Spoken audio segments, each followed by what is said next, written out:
The Word of God is alive and powerful, sharper than any two-edged sword, piercing even to the dividing asunder of the soul and the spirit, and of the joints of the marrow, and is a critic of the thoughts and intents of the heart.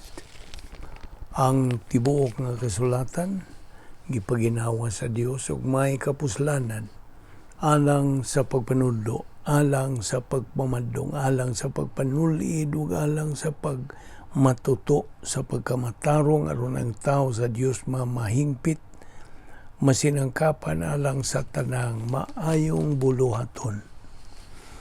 Good day everyone, especially our subscribers, followers, viewers, our fellow believers. Ani ano sab kita ning atong adlaw-adlaw nga pagtuon sa pulong sa Dios, agi o pagsunod o pagsumpay sa atong gibiyaan nga ilisgutan bahin sa atong uluhan, developing divine viewpoint. Well, akong gi-presume nga ikaw nga magtotoo nakaandam na si mong kaugalingon pinagi sa paggamit sa 1 Juan 1:9 gitawag nato the rebound technique. Kinigol the normal or parlance, okay, gitawag nato ni confession. Kay ang 1 Juan 1:9 na kanayon man sa English, if we confess our sins, He, God, is faithful and just to forgive us our sins and to cleanse us from all unrighteousness. Human mo buhata ka na, ingon nga magtotoo, ikaw mapunan dayon sa Espiritu Santo. That means naibalik ka sa imong pakikambitay sa Dios. O ikaw andam na usab sa pagpadayon, sa pagtuon sa pulong sa Dios. Nawalang kanimo dili magtotoo ang imong buhaton, dili ang sugid sa imong mga sala, kundi ang imong paggamit.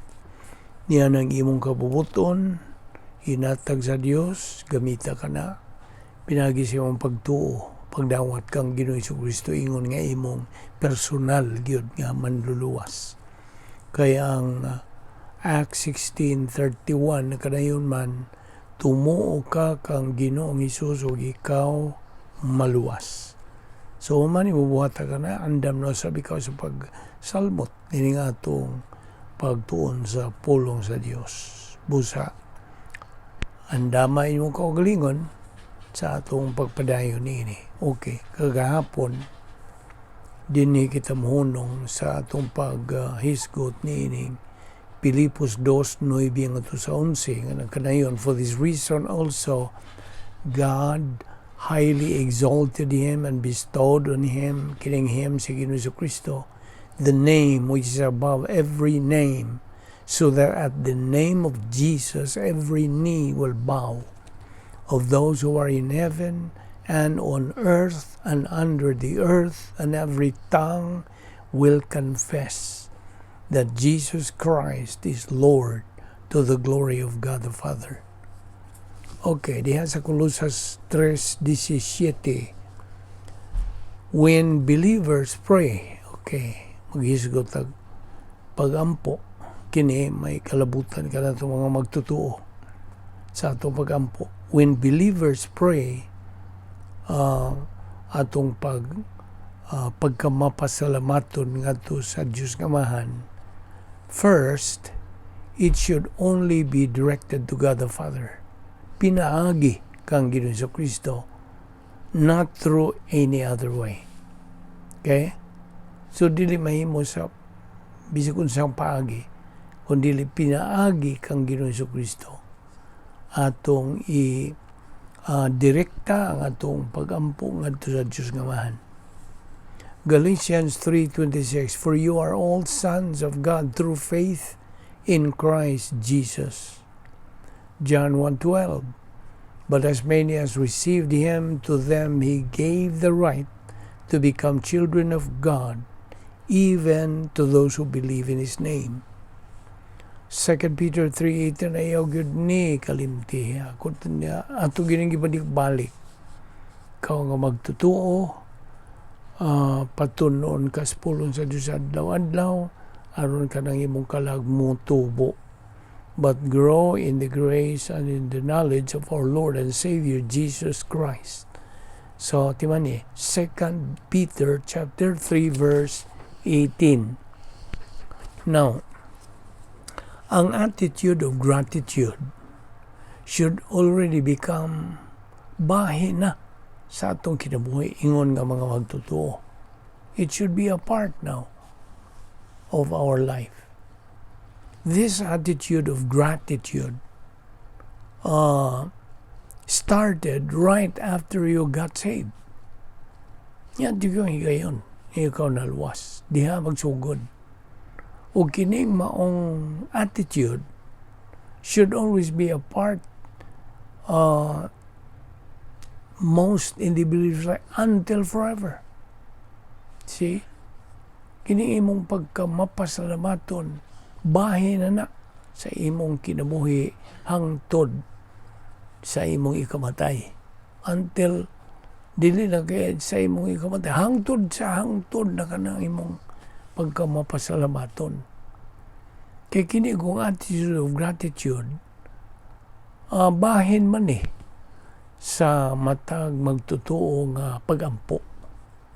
I-appeal yun na sa imong pagampo.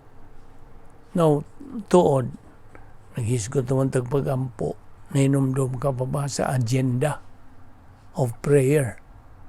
Na may agenda, buot pasabot, na imong sundon. Kadto nga itong gihatag kanimo nga memory aid nga operation CTIP. Unsa uning CTIP? Ang C is confess, pagsugid sa imong sala. Ang T, thanksgiving, ang imong pagpasalamat ngadto sa Dios. Ug ang I, intercession, ang imong pagampo ngadto sa ubang tao. Isig ka tao. That is intercession. O ang ikaw pa, P, mo na niyang petition. Imong pagampo sa imong kaugalingon. Kung dula kay mga pangaliw po, o na imong hangyo sa Diyos, you see, CTIP, ayun na nagkalimti. Confession, thanksgiving, intercession, and petition. No, kaninyong mo pa'y pagkadungog ni ini, ayaw na ni kalimti, suwat na sa imong notebook kung doon na kay imong kaswatan diha nga mo ni ang agenda of prayer. This is the guide nga dili na kama tamuwa sa imong pagsunod ni ini. Okay? But what's this? Bantayin before you as a believer start to pray, sa di pa ka mo sugod sa pagampo, be sure nga wa kay unconfessed sin. Siguro hagyod. Kaya di man ka makapadayon sa iyong pagampo ko na pa kay mga sala nga wani mo sugid nga to sa atubangan sa Dios. Kay kung naa kay unconfessed sin, that's the time makigbungol ang Diyos kanimo. But pasabot, dili siya maminaw siya mong pagampo kay wa man ka mahisibo sa agenda. Nakasabot ka ba? Wa man ka gani mo sa hingalan sa imong mga sala, sugi sa mga sala. So na mga salang nagpabilin diha, unconfessed sin. Bantay kita niya na. And that is one of the kanang occupational hazard na ito nga mga magtotoo. So, gikinhanglan ang imong pag-rebound. 1 John 1:9. Name your sins one by one. Pagpasabot, hingan litong imong mga salang nabuhat kanang kutob sa imong mainumduman. Sabot ka? Sa imo rang mainumduman nga mga salang nabuhat nimo. Okay? Himdumi yun. You have to name them one by one. Tagsa-tagsa yun. Kay ang paminaw kadtong mga sala nga wa na nimo hinumdumi, okay, you forgot sa imong pagkasala niadto, nakalimot man ka, gawas ko nimong tuyoon pagkalimot. Apan kung nakikalimot ka unsa tong mga salang imong nabuhat, then i-appeal raw na sa i-appeal na sa Dios sa pagpapas sa imong salang na kalimtan. Sabot?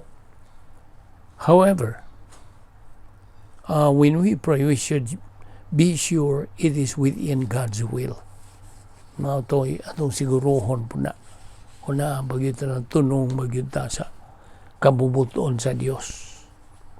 Okay, balik tas Colossus 3:17. Whatever you do in word or deed, do all in the name of the Lord Jesus, giving thanks through Him to God the Father. Now, ato rin kanang punting ang atong pagtagad ni mong bersikulo. Colossus 3:17.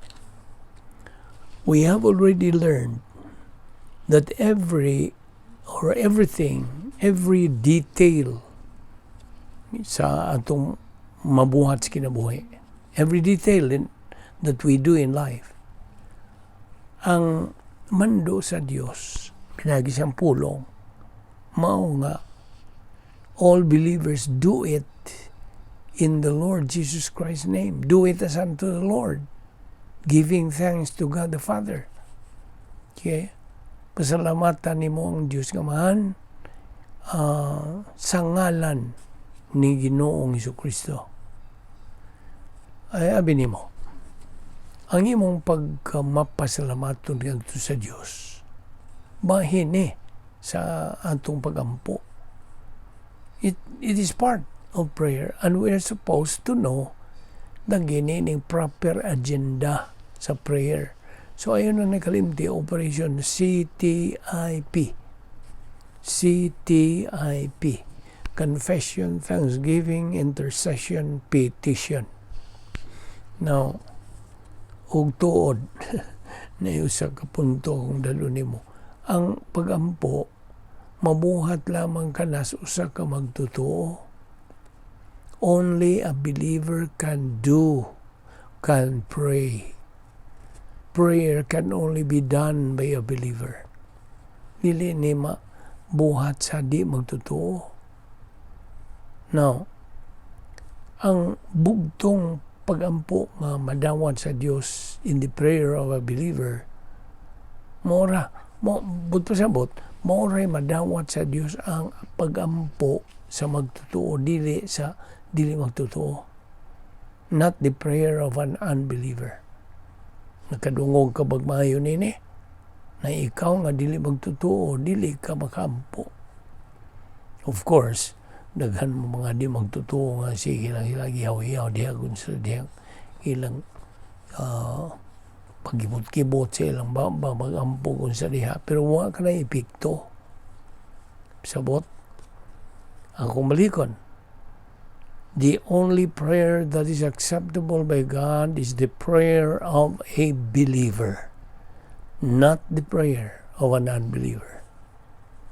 Now, atong balikon dong John 1:12, but as many as received Him, Ginoong Hesukristo, to them He gave the right to become children of God, even those who believe in His name.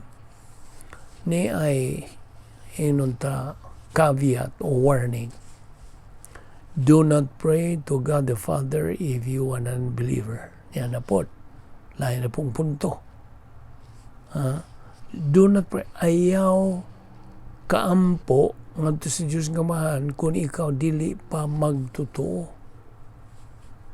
Now, niya papuilain, alang nimo ni magtotoo. This is for you, believer.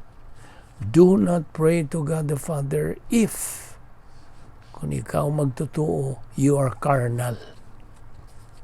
Kadungog ka. So mo ni warning nimo nga magtotoo. Ayaw ampo sa Diyos nga mahan. kung ikaw karnal. And you unbeliever, you cannot pray to God the Father if you are an unbeliever. Only believers can pray to God the Father. But only when the believers are in fellowship with God. Nabihang mayroong pag-ayo na. Kadto lamang anaa sa pakigamitay sa Dios maoy makaampo ngadto sa Dios nga mahan. Nainomdom ka ba nga na ay protocol, na ay ground rules when it comes to prayer? Yes. So ayaw na itong kalimti ka itong agenda of prayer, CTIP. Now, ito sa James chapter 4 verse 3. You ask and do not receive, because you ask with wrong motives, so that you may spend it on your pleasures. You see?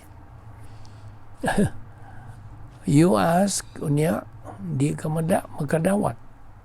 Tungod kay imong paghangyo, pangalyupo, pagampo, doon nagtangag man o kanang sayop nga motibo. Okay? Okay. Colossians 3:18. Kini nagisgot og family relations na. Nagiyon kini mga asawa. Wives, be subject to your husbands, as is fitting in the Lord. Verse 19, husbands na po, love your wives, and do not be embittered against them. Now, mag-review ra gud ta gamay. God established how many divine institutions? 4. Okay? Unsa to'y 4 divine institutions nga tukod sa Dios. Nag-una nini volition, kabubuton. Ikaduha, communion, marriage. Ikatulo, family, panimalay. Ug ang ikaupat, nation, ang nasod. So akong malikod, kabubuton, communion, panimalay, ug ang nasod. Mo ni upat ka divine institutions nga God established. Unfortunately, subo palandungon nga kining kalibutan na diin kita nagapuyo is trying to destroy kanang ang nagahari nining kalibutan na gitugutan na ba na siya sa Dios.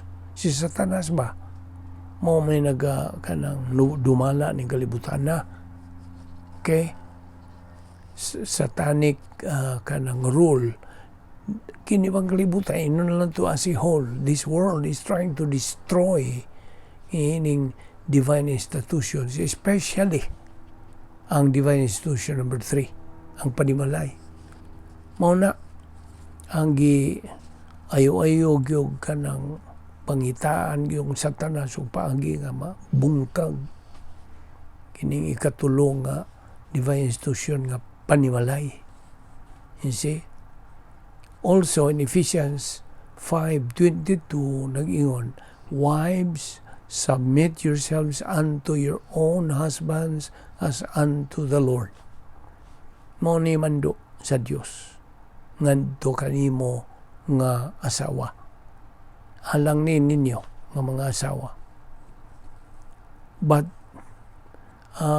angay na itong dumduman nga ang papel sa bana mao ang tig-una. His role is as initiator. Samtang ang papel sa asawa igor siyang pagtubang, responder. That is how God designed it. Di na nimo matuis. Mao man ay pagpahiluna sa Dios. Pag kanang iya kanang gidisenyo. You see?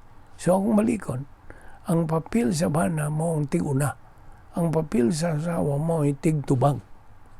Likewise, as Christian husband and Christian wife, ang mga bertud sa personal and impersonal love labihan sa pagkamanungdanon nga atong maaplikar within marriage. You see? Kung buot kang mulahutay ang imong Kristuanong kaminyoon, then mo na. Ang bertud, the virtues of personal and impersonal love are very necessary to be applied within marriage. Okay.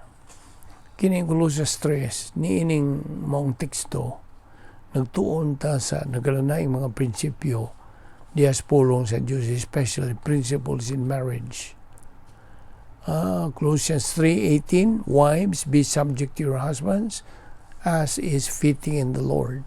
19, husbands, love your wives and do not be embittered against them. O ang versikulo 20, alang lalis mga bata, mga kabataan, children, mga anak, be obedient. Okay. Manay mando sa Diyos. Ephesians 5:23, wives. Ephesians 5:25, husbands, love your wives, just as Christ also loved the church and gave himself up for her. Okay, ito ipadayon ni ugma sa atong tuki nining atong tunanan nga giuluhan nato developing divine viewpoint. Amahan namo nga langit nun salamat. Nini nga magipahimuslan nga grasya. Grasya nga mo pagtuon sa imong pulong. Grasya nga imong paghatagan na mo may panglawas. Grasya kining tanan o Diyos nga dili kami takos.